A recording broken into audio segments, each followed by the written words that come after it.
ఓం నమో వెంకటేశాయ. ఈరోజు నుంచి 10 రోజుల పాటు భజగోవిందం శ్లోకాలు వాటి యొక్క అర్థాలని క్లుప్తంగా చెప్పే ప్రయత్నం చేస్తాను. ముందుగా శ్లోకము.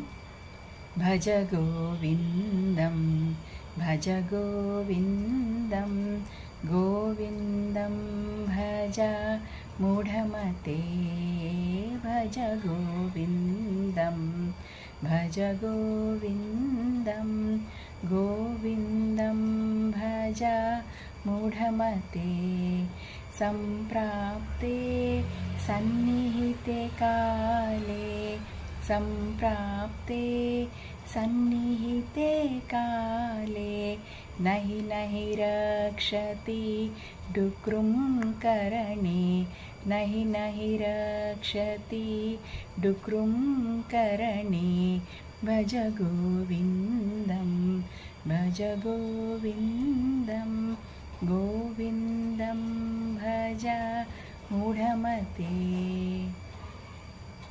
దీని అర్థము, ఓ మూర్ఖమైన మనసా, నువ్వు గోవిందుడిని స్మరించు, గోవిందుడిని భజించు. కేవలము విద్య, వాదనలు, అలాగే పాండిత్యం, సంపాదన ఇవేవి కూడా మరణకాలంలో మనల్ని రక్షించవు.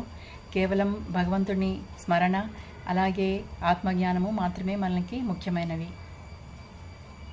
ఓం నమో వెంకటేశాయ.